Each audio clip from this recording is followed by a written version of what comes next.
Welcome to Powerless to Powerful with Angela Bennett, a show that brings a sassy mix of transformative advice on health, relationships, love, career, and mindset shifting, together with some fun and laughter. Powerless to Powerful with Angela Bennett begins now. Hello and welcome to Powerless to Powerful podcast with my guest, Brad Romaniszyn, of course. We are doing real men conversations. Is that right? Getting comfortable with being uncomfortable. So welcome. We've got a super cool topic today. Brad is a counsellor with Unlocking You. Amazing gentleman that I've known for quite a few years. He actually taught my children in primary school. So we've known each other for quite some time. So today we are talking about, actually, you know what? You go right ahead and tell everyone what we're talking about today. Okay. So because it's my suggestion. Because it's your topic. We're talking about toxic masculinity.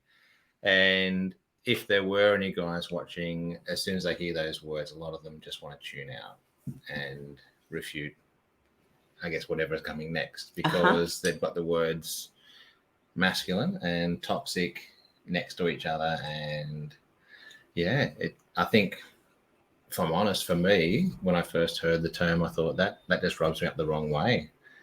That's sort of saying that men are toxic. And I've got some different thoughts about that. But I think today's particularly want to talk about how toxic masculinity and those expectations actually hurt men as well as everyone else. Yeah, it's not just something that men do to people. It's something that happens to men, those expectations. Wow. Yeah. Because when you say what did you call it? Men, toxicity in men? Toxic masculinity. And sometimes it sounds like people are saying men are toxic. Yeah, because automatically my brain goes narcissist. Because that's a term that is just a label that is just thrown around so flippantly now. I did tell every other person's a narcissist. I did tell you I'm male, didn't I? What? I did tell you I'm male. I thought we were clear on that. I thought you knew. I'll leave now. Yeah, I'll leave now. Yeah. Yeah. No, Dave. And you've got 3 wonderful boys. I do have 3 babies. And so when I hear that, I'm defensive of my 2 sons as well, and say, hang on, my boys are not toxic. They're amazing human beings, and I love them dearly. And but once we get past that and actually look at what it is, what it isn't, and how it affects everyone, not just men and not just women, I think we've got some conversations to have around that. Absolutely, because not only do I have 3 amazing young men, sons, I have 4 brothers who are just amazing. And I'm really curious about this topic. So should we dive straight in? Yeah, I think, should jump in and maybe sort of talk about what it is. Because I think when we talk about men being toxic, sort of put that on the shelf for a bit and talk about what toxic masculinity is. Okay, so you go right ahead. Okay. I've got a definition written down so I don't sort of fumble and make it up as I go along. So I would say it's a set of traditional cultural norms that idealize masculinity, and it's particularly when they idealize masculinity as aggressive, dominant, emotionally detached or stoic. And we're saying these are the norms. These are the things we value in men. This is what real men look like. And so when you put those expectations on men, it's not good if you don't fit that box. And I think sometimes men have those expectations of themselves and other men as well. It's not just a women versus men thing. I think it's a whole society thing. So you're saying that masculine toxicity is those things? Yeah, that's the definition that was on the internet, so it must be true. And it sort of flies in the face of some of the things we've talked about, because I I feel like I'm banging a bit of a drum every time I talk about self-compassion, but yeah, that doesn't fit in with that norm that men show self-compassion. No, that doesn't fit in with the cultural norms there. The aggression, the dominant, emotionally detached, stoic. It's the opposite of all those things. And I think if you're good at self-compassion, you're naturally compassionate towards other people as well. Yeah, that's so true. It's not saying, I think when people hear self-compassion, they think letting myself off the hook, or I won't try hard if I don't beat myself up. And I mean, we could talk about that again, but that was another week. But it's absolute garbage. And there's plenty of research, plenty of data to say that it's not true. But if you're compassionate with yourself, you're more compassionate with other people, and it doesn't mean you're emotionally detached. It's actually about tuning into what you're feeling and being okay with like everyone makes mistakes, so you're going to be okay with guilt, but it's not to the point where you're beating yourself up because you're ashamed. So I think there's a massive difference between guilt and shame. Guilt is I did the wrong thing. Shame is I'm a horrible person because of what I did. Yeah. Shame is I am the wrong thing. So how does society's expectation of what it means to be a real man impact men's mental health? I think one big area is what if you don't fit that mold? What if you're naturally sensitive and compassionate? What if you're naturally empathic? What if you're naturally kind and gentle and not aggressive or assertive, or that typical sort of alpha male that's the hero in most movies? Yeah. What if you're not that guy? And I know some lovely guys who are not overbearing and dominant, and they don't fit into that. There was a guy I was talking to this morning, and he was talking about how men pay out other men that don't fit that stereotype. So that men that aren't strong, men that don't do everything that a male should do.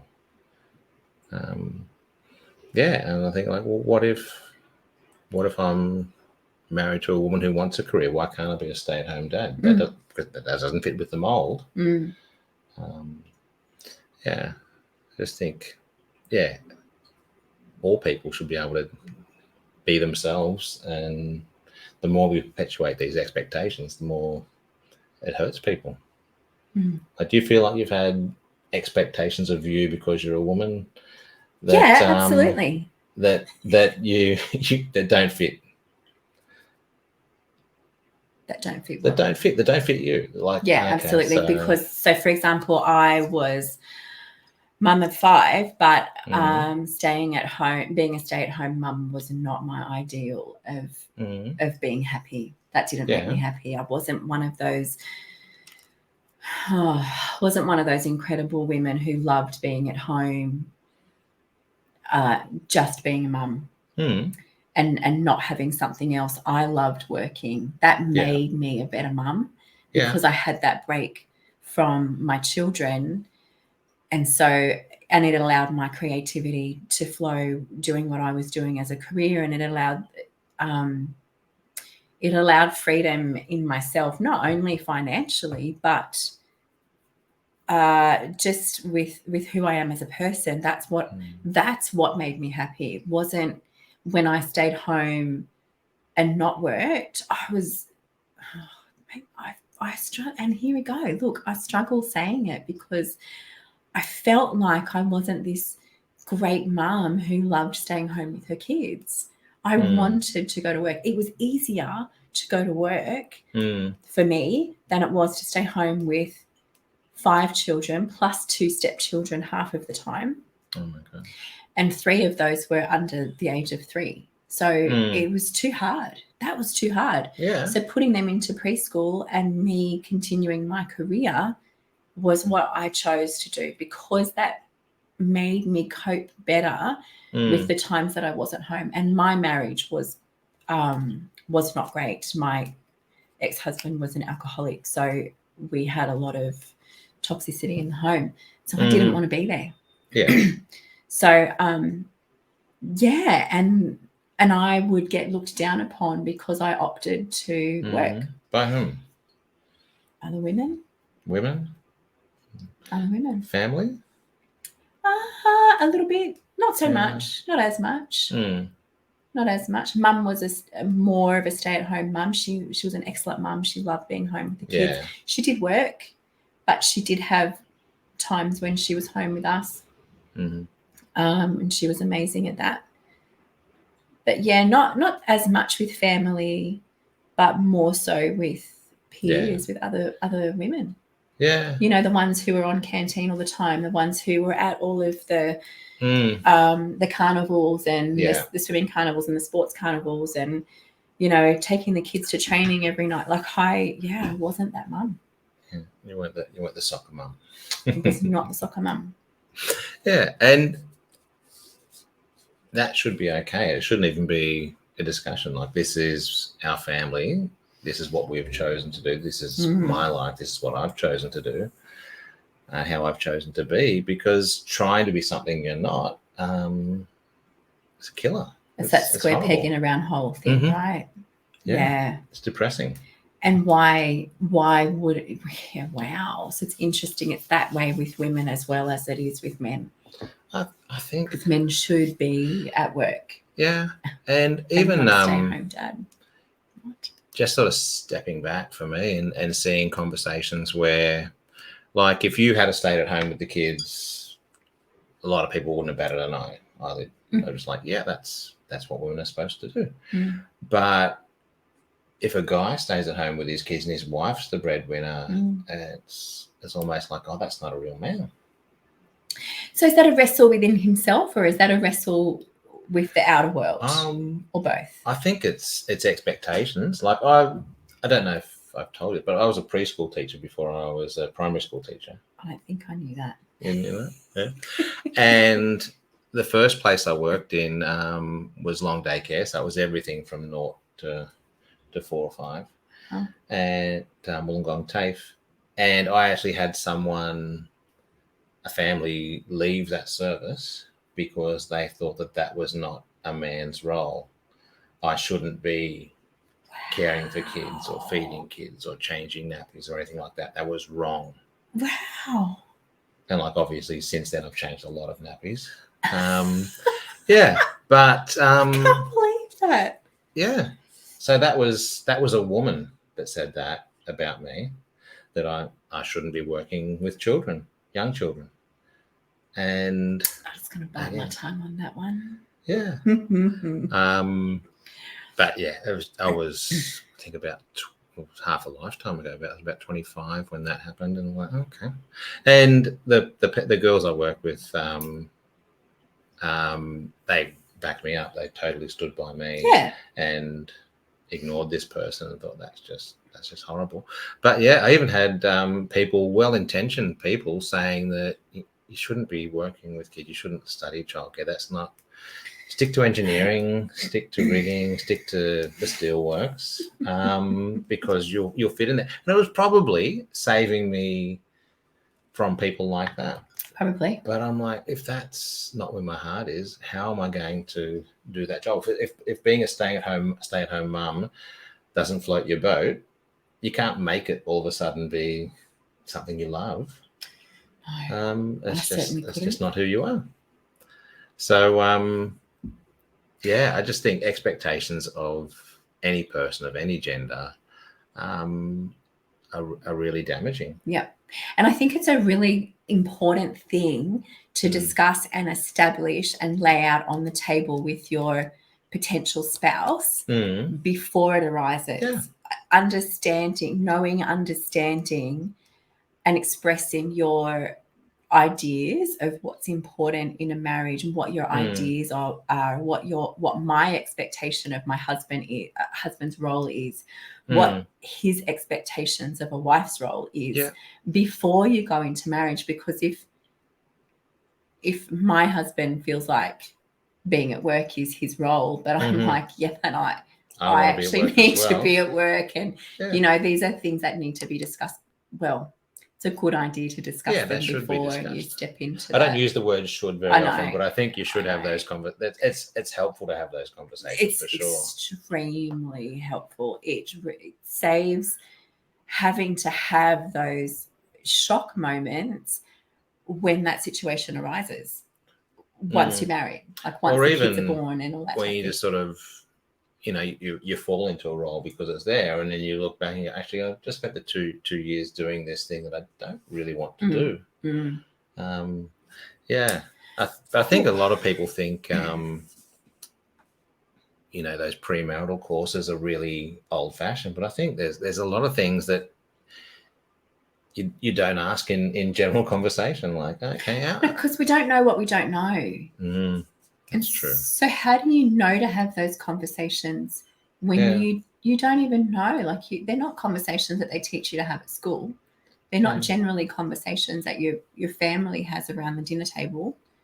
So how do you know things like that? So spend all that time planning the wedding, planning the honeymoon, thinking about where you live, and you haven't had a conversation about how many kids you want, if you want kids, or which school they'll go to. Oops.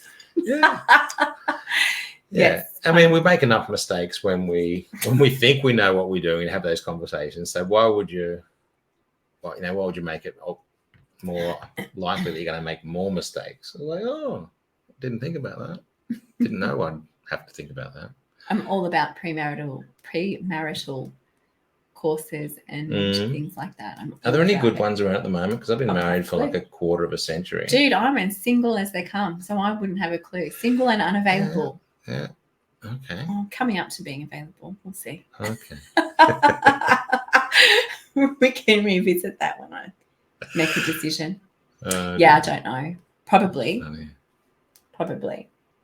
Yeah. And I just think, I know the Gottmans do a good relationship checkup where it sort of, you answer all these questions individually and then it puts your two profiles together, and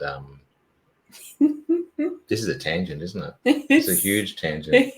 Yeah. Like a and that shows you things you could work, strengths as well as things you can work on. That's good. Everything's digital these days. Is that Tinder? What? I don't know. I have never been on Tinder. I don't know. I'm joking. I hear Tinder and I think Kindling. I think, okay, you're going to start a fire with. Oh no, it's an app. Okay, I've never had one. I do hear about some of the apps from clients and couples, and because don't you put in what you want? Like I don't know, but I think when you said like a personality match kind of thing, I was like, maybe that's what they do on Tinder. I don't know. You match 76%. Okay. I don't know.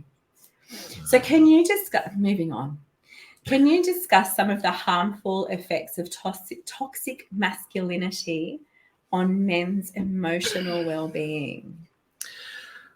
Okay. Well, I think we've talked a little bit about trying to be something you're not, trying to do something that doesn't bring you any sort of joy or satisfaction. I mean, that in and of itself is pretty devastating. Like, I mean, if you were forced somehow to stay at home and be with those 7 kids. I think there would have been a mass murder suicide. I know that's really awful to say, but it would not have ended well, because I know that as a fact, because I had depression, and when I was home, like school holidays and things like that, there were bad moments. There were really bad moments. Like, I struggled so much. Yeah, being home like that. So it's hard. Sorry, it's a hard job. Shouldn't have said that, but it was really hard. Like, it really took a toll on me. It's good though, because I don't want to be the only person that makes bad jokes. So it's good that you've dropped that lead balloon there. I'm so good at putting my foot in my mouth and just opening it wider and putting the other foot in. And it's no reflection on your kids either, because they're gorgeous. Gosh, it wasn't them. Yeah. It wasn't them. It's It was just me. like you were saying, the square peg in the round hole, doing something that doesn't suit you. 100%. Thanks for bringing that up. Yeah. It's I not mean, I my had a children. job a short while ago, and there's some great people that I was working with, but a big part of the job was sitting and writing reports. And some of these reports would take 10 or more hours to do, longer if you weren't experienced. And I was not comfortable. I could make exactly the same joke as you made about now staying at home with 7 kids. I won't. But thank you for warning me, because I probably would have if you didn't. But it was just, and I remember having a conversation with my team when I said, I really enjoy working with you, Katie, her name was, and the staff here, fantastic. But this job does not suit me. If the job was counselling, when I was sitting talking with people, I would love it. And I was actually doing 2 jobs at the time, and when I was first working, it was October, through the month, when I would see 7 clients in one day. Wow. And that's a lot. Absolutely loved it. I would be energized by the end of the day, just being able to help people with where they're at, with what they need in the moment, as opposed to sitting and writing reports for the whole day that no one really wants to read. Yeah, right.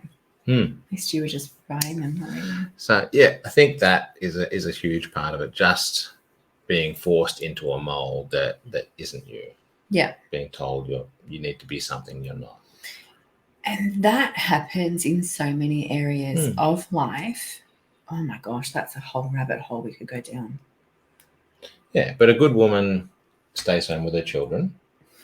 A good man will, cut the firewood. I hope my wife sees that. There's a joke there, but I won't. Cut the firewood. They know how to do every handyman job automatically. I think it's something in the testosterone that teaches you that. No.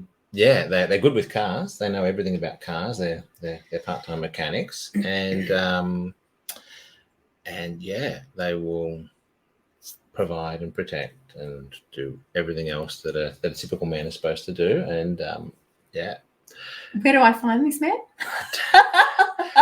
Is he 6 foot tall with lots of hair and blue eyes and I think you're describing Jack Reacher, but that is the archetype. That is the guy we're talking about. But what about how do you be that guy? And he rubs my feet at night as well after he runs me a bath and pats my hair and all those things. Yeah. But if we're saying but any you don't have to be 6 foot to rub someone's feet unless I don't know, you're on a ladder or something. But the expectation that you'll be that, it doesn't make any sense. You're going to be like, how many people can realistically be above average? Do the math. I don't know. You answer that. Well, the average is the exact middle. Right. So half of the world will be below average. Okay. The other half will be average or above. That's how the maths works. Yeah, I suppose. So if we're walking through the world thinking I'm going to be above average in everything, doesn't actually make any sense. No, that doesn't make any sense. You need to be okay with I might be above average in counselling. I know I'm below average in writing reports. And it kills me. I hate it. I might be interesting. You might be above average in public speaking. You might be below average in nannying. I don't know. Totally. Yeah. Absolutely. But that's the whole thing. Like, you do not want to leave your children with me. No. Except my grandbabies. I'm coming. It's all good. Okay. Babysitting in May for 7 days. Don't panic, Shanoa. All is fine. Call me. Yeah. I'll be calling you. Help. No.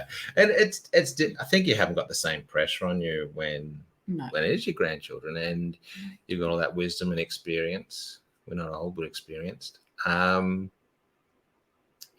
you don't have to have that pressure on you 24/7. I think for a lot of people, it's not that they can't do some things, it's that they feel trapped in those things. Yeah, wow. It's like, so it's not that you can't look after children. It's not that you can't feed and clothe and bathe and all the other things, nurture them.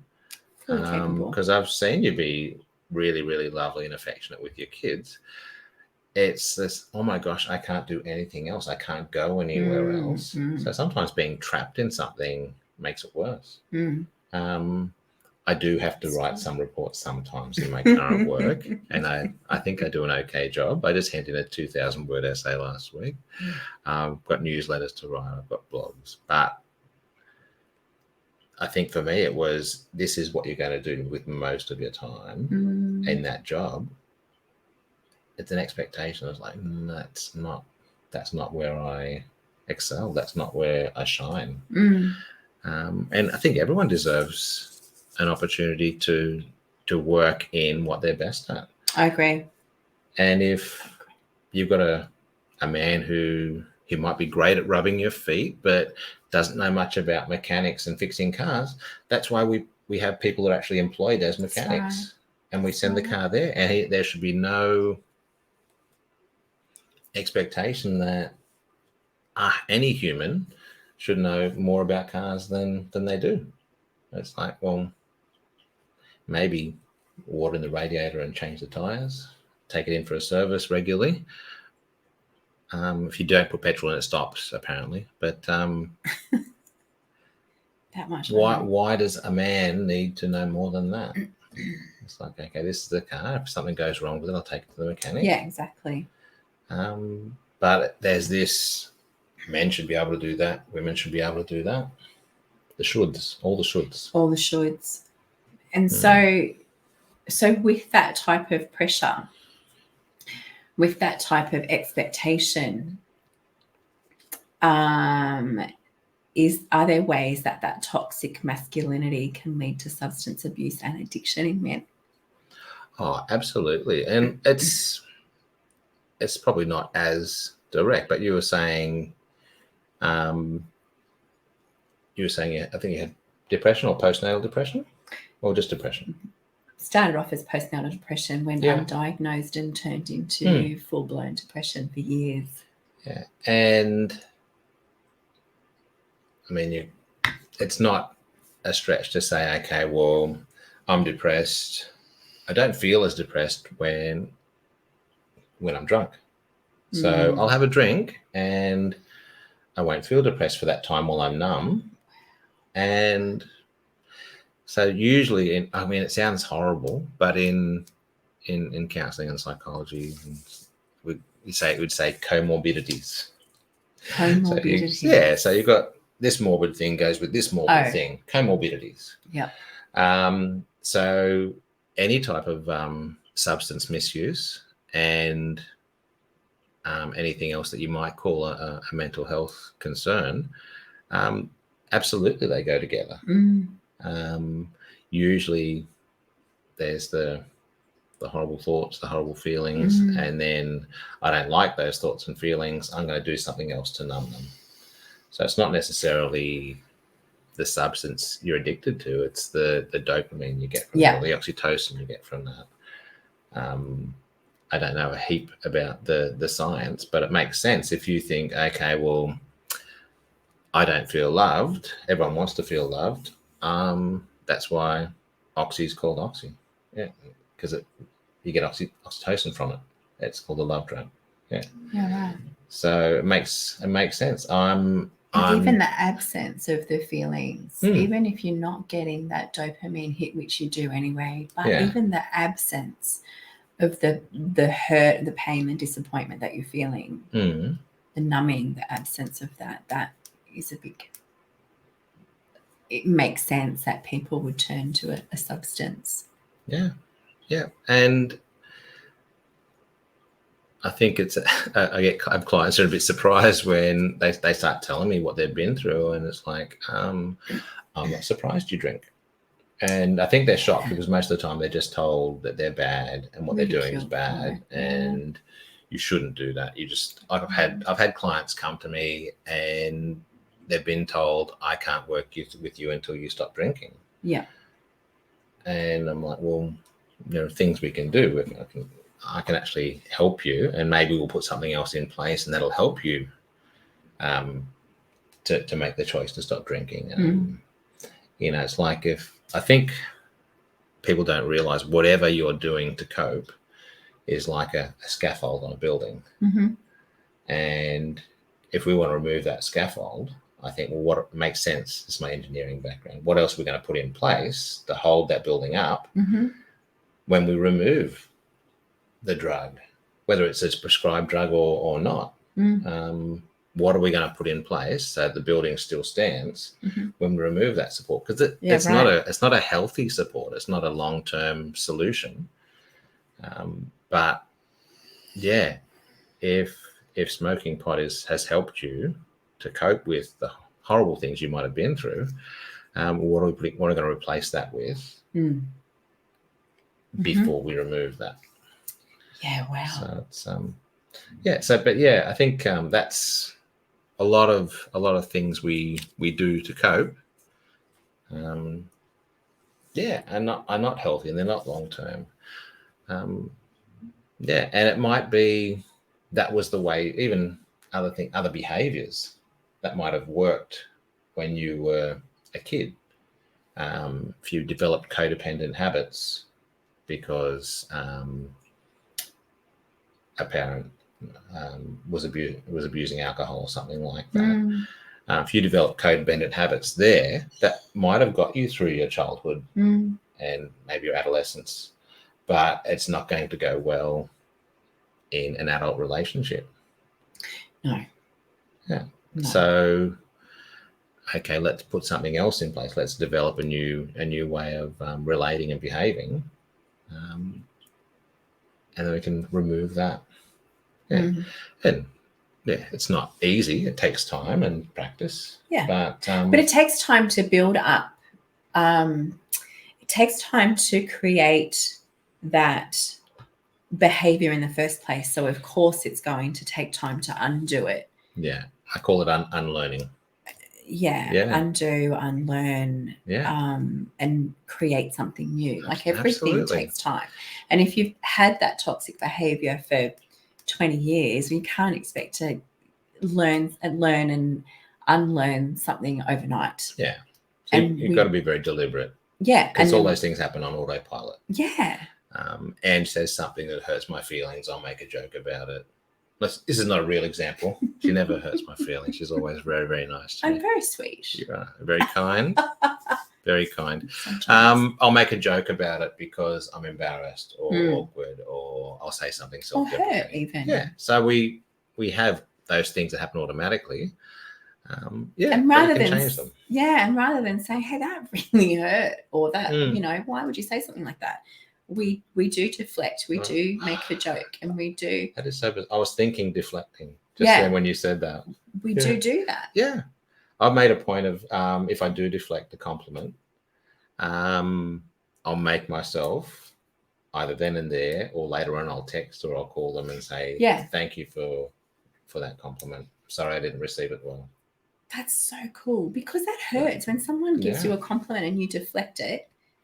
It actually, it can be offensive. It's like, dude. But not everyone is good at taking compliments. No. And it's a bit stupid if that's your love language, like words of affirmation. Yeah. And then you behave in a way that makes people think, well, I'm not going to bother because Brad's not, I'm talking about myself now. Brad's not very good at receiving compliments. I'm off the hook. Brad's not good at receiving compliments. Yeah. So I'm just going to stop trying. That sounds like it was spoken from experience, but anyway, it is. Moving on. It is.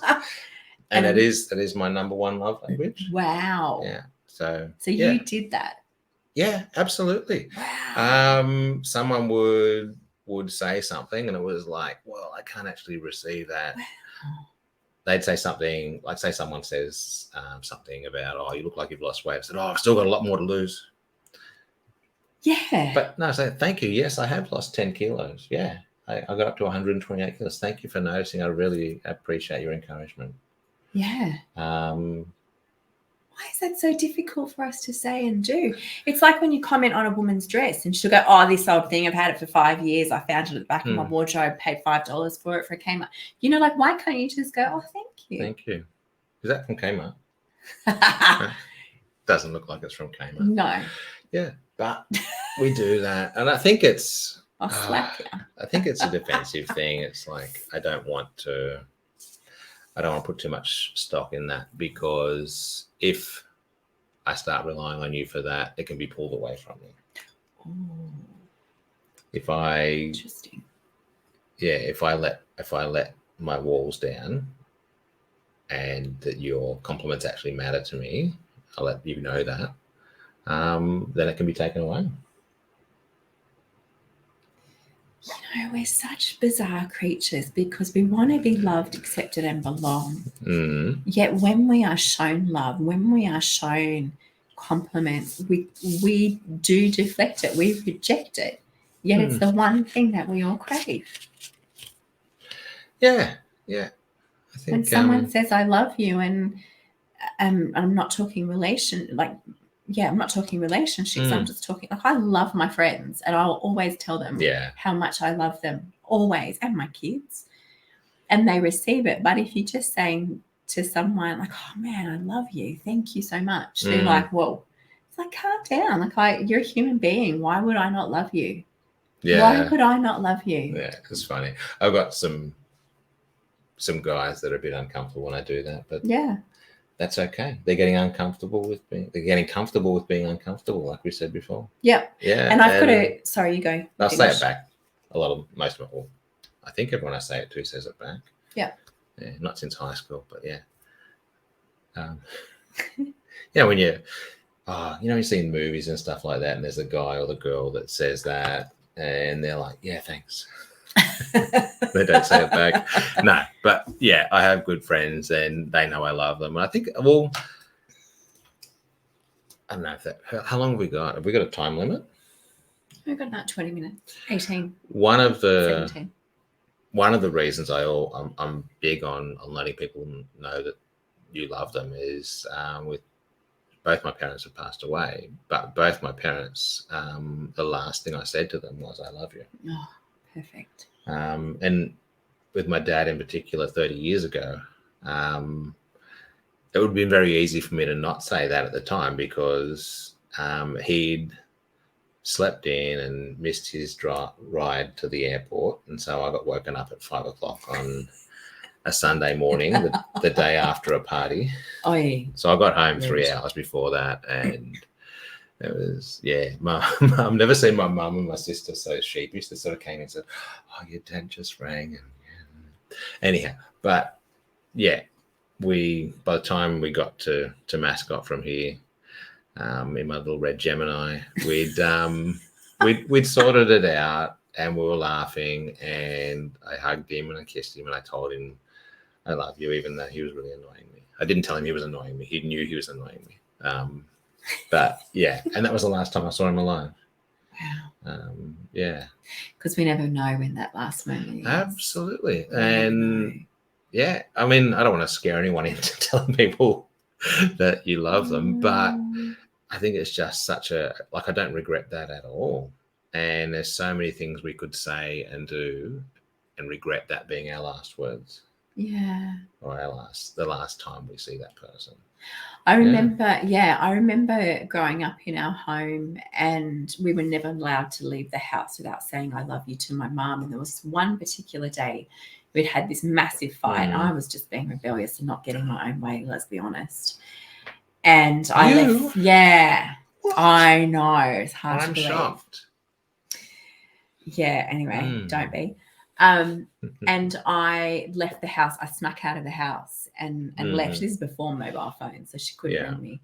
But when I got home, she's like, don't ever do that again. Don't ever leave this house without saying goodbye and I love you. No matter what's going on, because you just never know. And I ensured that my children were brought up the same way. And even to this day, even 29, 25, 21, and the twins are 20, they still, in front of their mates, they still like, I love you, mum. all the time, Yeah. without fail, That's good. because they know. You just never know. Mm. It's so important. But that was really cool. Actually, that was really cool. So how can we, let's move on because we're going to run out of time. How can we start to redefine masculinity to promote healthier expressions of masculinity? I don't know if it's helpful to everyone, but one of the things I've done, I just sort of flip something. So if someone, I'm trying to think of an example. So if someone said something to you about wanting a career, for example, like we talked about earlier, if someone said that about you just because you're female, one of my checks is, would I say the same thing about a man? Oh, a man's had kids and he wants to keep working. That's fine. Yeah. Wow. So if I catch myself saying or thinking, or even if I hear someone saying something like that about someone because of their gender, it's like, well, no, that's okay. Oh, he's thinking about working part-time and his wife going back to work full-time. Oh, that's a bit weak. Why can't he work full-time? Would I say that if it was a woman choosing to be around the kids more and working part-time? So really, it's, once again, it's a human thing. It's not a gender thing. Yeah. But I think the conversation often stops when people hear the word toxic masculinity. Because they just go, oh, no. Either I guess if you're a female, you could jump on it and go, yeah, men are jerks, and you probably met some. So it's easy to justify. Present company excluded, I'm sure. And if you're a man and you hear that, you go, oh, obviously this person hates women, I'm not going to listen anymore. You tune out. But if you actually look at it and go, okay, well, this is about expectations that lead to men hurting men, men hurting women, women hurting men, women and men having expectations based on that, it's just not good. I think it is. I think when you look at it from that perspective, you go, yeah, it is toxic. That is a really crappy way of thinking. That's my professional opinion. It's a crappy way of saying, okay, because you're female, you need to have X, Y, and Z. You need to look like X, Y, and Z. You need to do X, Y, and Z. Because you're male. And so your whole, so many things are just automatically assigned to you because of your gender. There's nothing wrong with a guy knowing how to fix cars and liking that. That's right. Doesn't make him more of a man or less of a man. It just means he likes cars. Yeah. Nothing wrong with a guy working in childcare. No. It doesn't make him more of a man or less of a man. It's just that's what he enjoys doing. He enjoys being around children. And I'm so glad, by the way. I loved seeing you at school. I loved having you teach my children, and my children loved you. Yeah. They're very young. They didn't know any better. Was that deflecting? Possibly. No. But seriously, I think that people do need that too, that people need to go to a place where they go, oh, this person actually cares about me. Yeah. I mean, it was a funny experience a couple of years ago. I had an ex-student that I had to discipline a lot. There were some issues there, some behaviors there. And it was like, okay, well, we won't do that to our friends at school. And it was a lot of work, a lot of extra work. And I think I kept my cool pretty well, but yeah, it was not great, some great behavior there. And that person I saw after they graduated high school, and they actually came to me and said, I want to be a teacher and it's because of you. And I'm like, okay, so even with discipline and really, really hard boundaries, like I had a roster. This is where you'll play. This is who you'll play with. Wow. And, excuse me, sorry. Yeah. And it's like, okay, so if a person in that situation can get that you care about them, that's great. And yeah, so I wasn't perfect at every aspect of my job, but I got some things right. And that kid knew I cared about them. Yeah, that's nice. Spoil the child. that what that says? Spare the rod, spoil the child. Oh, I don't know if we can get away with that one anymore because it implies that we need to be physical with children. It's like, fair enough. Yeah. But correction can come with love. Like if I allow my child to just go and do whatever they want to do because I can't say no because I love them, I totally disagree with that. Like they need to know boundaries, and even as adults, we need boundaries. Children feel psychologically safe when there are boundaries. Of course. If you put too many options in front of your grandbabies when they're like toddlers or whatever, they'll have a bit of a meltdown. Yeah, it's like, okay, you got me a whole menu here. I'm just do you want a banana or an apple? Yeah. That's enough. That's decision making at that stage. It's more than enough. Yeah. So, how can we educate and raise awareness of the harmful effects of toxic oh my gosh, I can't even speak properly. Let me start again. How can we educate and raise awareness of the harmful effects of toxic masculinity on men's mental health? I don't know if everyone wants to be educated. I think that's I think there's a time and a place for discussions like that, but I think in general conversations, it's just how you're being. It's like, okay, I'm going to check myself when I say something that could be sexist. There could be, if I say something to a woman, and I think, oh, hang on, would I say that to a man? Okay, that's probably sexist if I wouldn't. Or would we say that to the woman if her husband was standing right next to her about that? Yeah. So if this is appropriate. Yeah. Yeah. And I mean, there've been a couple of instances where I've just looked at something in places that, are working in mental health and stuff like that. I've just stepped back and gone, if that was a guy saying that to a girl, that would not be okay. Or the other way around. If that was a girl saying that to another girl, that would not be okay. So, yeah, if we're treating people differently purely based on their gender, it's like, okay, well, yeah, like there are some things I think, okay, well, I carried this chair in and you carried the paper in, and I am physically stronger than you. If we had an arm wrestle right now, I'm pretty confident I would win, even with my left arm. Yeah. I'm all right. But that's okay. Yeah, it is.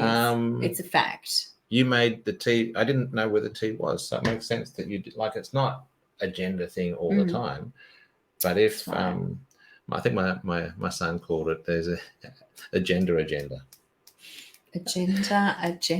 Oh, interesting. I'm like, okay, so yeah, that's a cool way of saying it. It's like if you're doing that or saying that or speaking that way to a person because of their gender, then check yourself. Yeah. Apologize. Absolutely. Move on. Absolutely. And maybe there'll be a time and a place where you can call out other people for doing the same thing as well in a nice way. Don't have to be combative all the time, but it's actually, would you say that if it was a guy? Would you say that if it was a girl? And I think it's easy. Actually, I heard someone say something about this the other day. If I see you behaving in a particular manner that I know is beneath you and I know that you have a potential to behave in a better way, why would I not say something to you? If I love you and care about you, why would I not confront you with that and go, dude, you know what? I know you're better than that.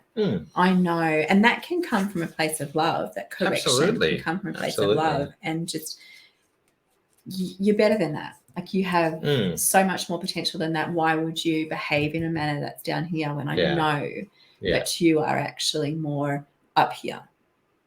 Absolutely. And calling people on their stuff, even though people don't like it, but calling them on their stuff.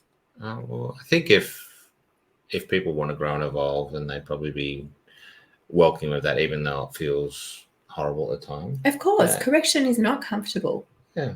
Not at all. I don't like it, but I'm open to it. I want it. I don't like it, but I want it in my life. Okay. I'll look for opportunities to make you uncomfortable. Yeah. Awesome. So what is there a connection between toxic masculinity and violent behavior in men? If part of what is lauded as this is what men do, this is how men are, like how many times have you seen people cheering when someone gets absolutely creamed in a game of rugby league? Like when it's a big I hit, don't watch like, that. Oh, that's awesome. I don't watch that, mate. Or, a quick takedown in MMA and, someone's unconscious, like, oh, yeah, that was awesome.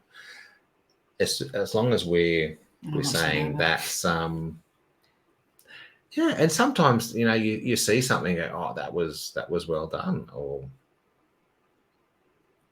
I mean, that...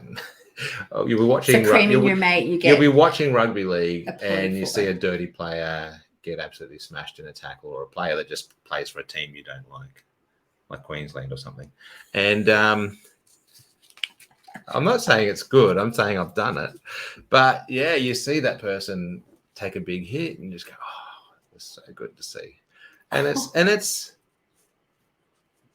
yeah. I mean, there's nothing wrong with. And they sign up for it. They know what. Yeah, that's true. If you sign up for, they sign up for it, and they get paid very well for it. If you sign up for MMA or boxing or whatever, and then you're like, oh, I can't believe they hit me. Like, that doesn't make any sense. They know that's what's going to happen. And same with rugby league. It's a contact sport. It's full contact sport. But if you're like, oh, that's what real men are. That's what real men do. That's what real men like. Some people like golf. Some people like sailing. Some people like to paint. Some people are musicians. You don't have to talk about the footy to be a man. You don't have to. Well, your sons played league, didn't they? Yeah. I never liked watching because they were always getting hurt, and I didn't like it. I don't like it. But did they? Did they what? Did they like it? They loved it. Yeah, league and union. I don't know if that's the right things. Rugby league and rugby union. Yeah. They played both. Yeah. And I think soccer at some point as well. Yeah. I think all your kids played soccer, didn't they? Yeah, that's true. Yeah. It's my favourite sport. But yeah, like one of my sons played soccer for one season and scored a goal in his last game, and I was super proud, but he doesn't need to play soccer to be my son. No. He doesn't need to play soccer for me to love him. No. He is a great guitarist now. My other son didn't play soccer at all, but he's doing what he enjoys. Programming and Dungeons and Dragons, and he's a very eclectic taste in music. And he's an avid reader. Like, they don't have to be or do a certain thing to be acceptable. Yeah. And I think when we do that to people, it hurts them. Yes, it does. And when people are hurting, obviously they can turn to all kinds of things to feel better. If I drink this, I'll feel better. If I smoke this, whatever, I'll feel better. So it's really because that magnifies inadequacy, doesn't it? In my eyes, if you're expected to be something that I expect you to be, but it's not what you want, then it's just going to, as a parent raising 3 young men, if I say to them, you need to be the world's greatest pianist, I don't know, and they want to be a scientist, that just magnifies inadequacy of what I think they should be. Yeah. And how about the dysfunction that causes within themselves? I'll go one further and say, yes, it might magnify what's already there, but if it's not already there, you can put that there, you can plant it. You can create something that's not there with someone who maybe was very happy with who they are and how they were being, and then they're like, oh, that person said I'm not who I should be or how I should be. Yeah. That's not okay. That's not okay. So we could create anxiety in our kids by telling them they should be this and they should be that. Yeah. We're going to have to leave it there because we have run out of time. Can you really quickly answer what steps can men take to challenge toxic masculinity in their own lives and communities? And then we can wrap it up. I think, just again, checking what we're saying, checking our mates, what they're saying. They might not like it, but if you treat a person a certain way because of their gender, be okay with someone chipping you about it, but also be willing to have a difficult conversation with a mate and say, I don't think you would have done that if that was a woman, or I don't think you would have said that if that was a man. Yeah, wow. And if you're not okay with something, just saying something. And it doesn't have to be massive. It doesn't have to be on Facebook or Instagram. It doesn't have to be videoed. It doesn't have to be public and embarrassing. No, because, I mean, humiliating someone doesn't actually encourage them to change. No. Yeah, like we were saying, I think you said it perfectly before. If you can say anything out of love, and they'll go down well eventually. Might not be comfortable, but it'll be received better than someone just, I'm going to publicly humiliate this person because I don't agree with what they said. Yeah, that is really unnecessary, and the world doesn't need to see every single thing that happens within our lives. Yeah. There are some things that need to be kept private. Absolutely. Yeah. Well, yeah, I just think it's going to be more effective. Like, if punishment worked, prisons would turn out model citizens. So we're not going to go around flagellating people. We're not going to go around flagellating people because, I think there's an impetus to once you know better, to try and do better. Yeah, absolutely. But yeah, humiliating people, embarrassing people, ridiculing them. Yeah, that's not cool. Yeah, because we all behave in ways that aren't great until we learn differently. Like, I hardly ever have tantrums these days, but I'm sure I did when I was little. I had one yesterday. Yeah. Or by myself. Well, at God, with me, by myself. My wife might disagree, but I don't think I have tantrums. I sulk a little bit sometimes. But yeah. Anyhow, we progress, we evolve, we change, and that's healthy. But we don't create that by punishing people. No, I agree. I totally agree. If you have any questions regarding this topic or need to speak to anyone, Brad is available. I'm available, but you might prefer Brad. How can people reach you, Brad? My website is probably down for about 24 hours because it's coming back bigger and better. But it's unlockingyou.com.au. Cool. But you can find me on. I do that when I'm nervous, don't I? Thank you. Microphone's right there. Thank you for correcting me while clicking my fingernails. My wife appreciates someone else doing it for a change. You can find me on social media as well. It's just Unlocking You. And Facebook and Instagram. Awesome. There you go. Thank you so much. We really appreciate you listening in today, and every little ounce of feedback is always welcome. Please don't hesitate to reach out to either of us. We're here, we're available, and we'll help you with whatever we can. And if we can't, we will know someone who can. So thanks for joining in today. All right. Thank you. Share this with your mates and whoever else needs to hear it. And we shall see you next week. Thank you so much. Follow Angela on Facebook and LinkedIn at Angela Bennett, on Instagram at AngieB_transformations, or visit angieb.com.au. And remember, your past does not define you, it refines you.